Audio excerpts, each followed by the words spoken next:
అందరికీ నమస్కారం। మరి ఈరోజు సూపర్ 6 సూపర్ హిట్ అయినటువంటి సందర్భంలో ఈ సభ ఏర్పాటు చేసుకొని దీనికి సభ అధ్యక్షత వహిస్తున్నటువంటి పెద్దలు పయ్యావుల కేశవ్ గారికి, ఈ సభకు ముఖ్య అతిథిగా విచ్చేసినటువంటి తెలుగుదేశం పార్టీ జాతీయ అధ్యక్షులు ముఖ్యమంత్రి గారైనటువంటి శ్రీ నారా చంద్రబాబు నాయుడు గారికి, అలాగే మరో ముఖ్య అతిథులుగా విచ్చేసినటువంటి జనసేన నాయకులు, జనసేన అధ్యక్షులు, ఉప ముఖ్యమంత్రి గారైనటువంటి పవన్ కళ్యాణ్ గారికి, అలాగే బీజేపీ రాష్ట్ర అధ్యక్షులు మాధవ్ గారికి, వేదిక మీద ఉన్నటువంటి కేంద్ర మంత్రివర్యులకు, రాష్ట్ర మంత్రివర్యులకు, పార్లమెంట్ సభ్యులకు, శాసనసభ మండలి సభ్యులకు, శాసనసభ్యులకు, తెలుగుదేశం జనసేన బీజేపీ కుటుంబ సభ్యులందరికీ కూడా పేరు పేరున నమస్కారాలు తెలియజేసుకుంటూ, ప్రియమైన ఉమ్మడి అనంతపురం ప్రజల్లారా, అలాగే రైతుల్లారా, మీ ముందు వచ్చి మాట్లాడే అవకాశం కలిగినందుకు మాకు చాలా ఆనందంగా ఉంది। ఇదే సభను ఎన్నికల ముందు రాజమండ్రిలో నిర్వహించుకుని సూపర్ 6 హామీలను మేము అనౌన్స్ చేశాం।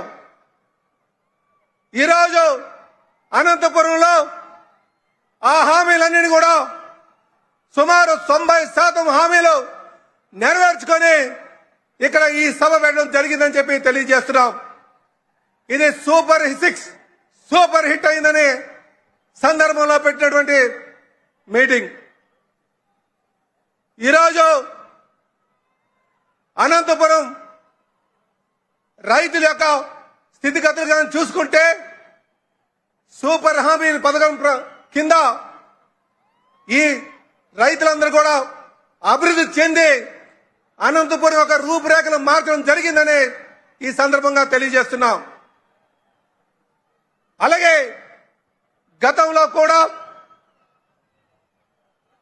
తెలుగుదేశం పార్టీ హయాంలో కీర్తిశేషులు నందమూరి తారక రామారావు గారి ఆలోచనతో, చంద్రబాబు నాయుడు గారి ఆలోచనతో డ్రిప్ ఇరిగేషన్ తీసుకొచ్చి ఈ ప్రాంతాన్ని హార్టికల్చర్ హబ్ గా తీర్చిదిద్దడం జరిగిందని చెప్పి ఈ సందర్భంగా తెలియజేస్తున్నాం।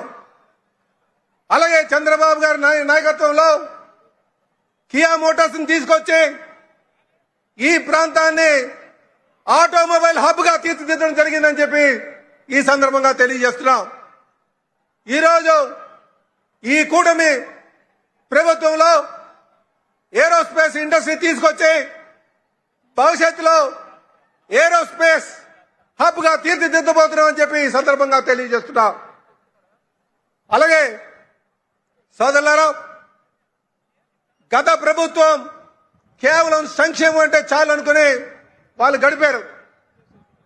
కానీ ఈ ప్రభుత్వం సంక్షేమంతో పాటు అభివృద్ధిని, సంపద సృష్టిని కూడా సమపాల్లో తీసుకెళ్లి వెళ్తున్నదన్న సంగతి మీరు గుర్తించాలి। అలాగే జగన్మోహన్ రెడ్డి గారు గత 5 సంవత్సరాలుగా ఫ్రేక్ ప్రచారంతో 3 ప్రాంతాల మధ్యన చిచ్చు పెడుతూ వారు కాలయాపన చేసినటువంటి పరిస్థితి ఈరోజు। అలాగే ఫ్రేక్ ప్రచారంతో పాటు 3 ప్రాంతాలని మధ్యన ఏ విధంగా చిచ్చు పెడదామనే ఆలోచనతోనే ఉన్నటువంటి విషయం। ఉత్తరాంధ్రకు వెళ్తే స్టీల్ ప్లాంట్ ప్రైవేటైజేషన్ అయిపోయిందంటారు, అమరావతికి వస్తే నీటి మునిగిపోయిందంటారు, రాయలసీమకు వస్తే రైతులు మందు తాగి చనిపోయారంటారు। ఈ ఫ్రేక్ ప్రచారంతో సభకు రాకుండా కేవలం ప్రజల్ని మభ్య పెడదామని ఒక ఆలోచనతో ఉన్నారు। ఇది మనం గమనించాల్సినటువంటి విషయం అని చెప్పి ఈ సందర్భంగా తెలియజేస్తున్నాం। అయితే ఈరోజు మా ముందున్నటువంటి లక్ష్యం ఈ ప్రజల యొక్క జీవన ప్రమాణాలు పెంచుతూ ఈ రాష్ట్రాన్ని సర్వతోముఖ అభివృద్ధి చేస్తూ అటు మా యువ నాయకులు లోకేష్ బాబు యువకాలంలో ఆయన చేసినటువంటి ప్రయాణం ఏదైతే ఉందో ప్రజల దగ్గరికి వెళ్లి తెలుసుకున్నటువంటి విషయాలే ఉన్నాయో అలాగే పవన్ కళ్యాణ్ గారు ఒక నిస్వార్థమైనటువంటి ఆలోచన ఉందో అలాగే బీజేపీ యొక్క సహకారంతో ఖచ్చితంగా ఈ రాష్ట్రాన్ని సర్వతోముఖ అభివృద్ధి చేసి ముందుకు వెళ్లి ప్రజల యొక్క జీవన ప్రమాణాలు పెంచుతామని చెప్పి తెలియజేస్తూ నాకు ఈ అవకాశం ఇచ్చినందుకు మీ అందరికీ కూడా పేరు పేరున నమస్కారాలు తెలియజేస్తూ సెలవు తీసుకున్నాను. ఉమ్మడి పార్టీ ఐక్యత వర్ధిల్లాలి. నమస్కారం.